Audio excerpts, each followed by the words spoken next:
પાટણ જિલ્લાના રાધનપુર તાલુકાના લોટિયા ગામે દ્વિતીય અશ્વસો 2025 યોજાયો. જોગણી અશ્વ ગ્રુપ લોટિયા દ્વારા આજરોજ દ્વિતીય અશ્વસો 2025 યોજાયો. રાધનપુર તાલુકાના લોટિયા ગામના મેદાન ખાતે આજે યોજાયેલી અશ્વદોડ સ્પર્ધામાં શ્રેષ્ઠ ઘોડાઓ અને આકર્ષક દોડનો દ્રશ્ય જોવા મળ્યા. રમત એક્શન અને રેવાડ પાટી દોડ 1 થી 3 ઇનામો આપવામાં આવ્યા તેમજ અશ્વને સન્માનિત કરવામાં આવ્યા. ટ્રોફી તેમજ પ્રોત્સાહિત ઇનામ આપવામાં આવ્યા. ગુજરાત પ્રદેશમાંથી આવેલા પ્રતિસ્પર્ધીઓએ પોતાનું કૌશલ્ય અને ઘોડાઓની ઝડપી ગતિ પ્રદર્શિત કરી. આ સ્પર્ધામાં મુખ્ય આકર્ષણ ગણવામાં આવેલી 600 મીટર સ્પર્ધામાં રાઇફલ નામની ઘોડીએ વિજેતા બની દર્શકોને મુક્ત કરી દીધા. ઘોડાના સુકાન ધારક રજુદાદા વરાહીએ અદ્ભુત નિપુણતા દર્શાવી અને અંતિમ ક્ષણોમાં કાબુ મેળવતા જીત હાંસલ કરી. અશ્વદોડમાં પ્રથમ નંબર રજુદાદા વારાહી રાઇફલ નામની ઘોડી વિજેતા બની.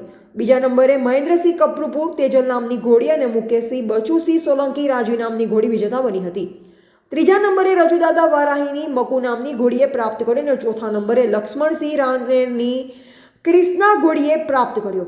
સ્પર્ધામાં દરમિયાન દર્શકોમાં ભારે ઉત્સાહ જોવા મળ્યો અને વિજેતાઓને પ્રોત્સાહિત ઇનામો ટ્રોફી આપી રોકડ ઇનામોથી સન્માનિત કરવામાં આવ્યા. સ્પર્ધા સ્થાનિક તબક્કે અશ્વદોડ માટે નવું પ્રેરણા સ્ત્રોત બની રહી છે. આ ઇવેન્ટનું આયોજન જોગણી અશ્વ ગ્રુપ લોટિયા મંડળ દ્વારા થયું, જેમાં મોટી સંખ્યામાં ગ્રામજનો અને સમગ્ર ગુજરાતના લોકો જોવા માટે ઉમટી પડ્યા હતા.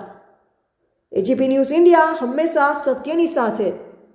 મારું નામ બાલાજી રામજીભાઈ ઠાકોર, ગામ લોટિયા, તાલુકો રાધનપુર, જિલ્લો પાટણ.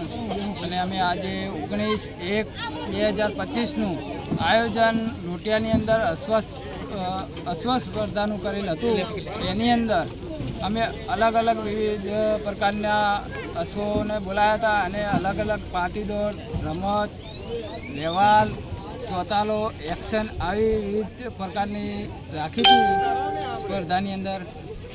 એની અંદર આજે લોટિયા ગામની અંદર ખૂબ સરસ આયોજન કર્યું અને બહુ મોટા પાયે ઘોડીઓ આવી હતી.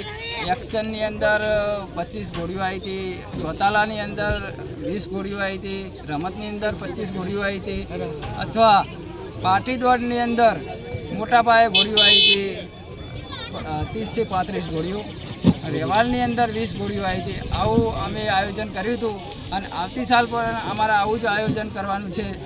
અને પ્રથમ નંબર જે વારાઈના રજ્જુ દાદા કહેવાય એમની ઘોડીએ લીધો તો પાટી દોડની અંદર, જેથી એમને ખૂબ ખૂબ અભિનંદન કહેવાય કે આવા જાનવર રાખે છે. અને એવું હું કહું છું કે આપણા ગુજરાતની અંદર આવા જ જાનવર માટે બહુ ખૂબ મહેનત કરતા રહો એવું મારું કહેવું છે. અને આવતી સાલ અમે ફરીથી આ રેસની અંદર આયોજન કરવાના છીએ અને 21,000નું ઇનામ રાખવાના છીએ.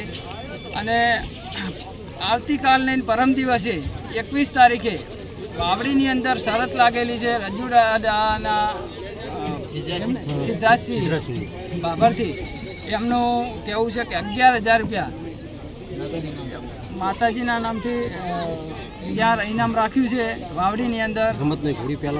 અને તે ત્યાં હાજર રહેવું સારા જાનવરો લઈને અને ઇનામનો મોજ માણવા વધારજો.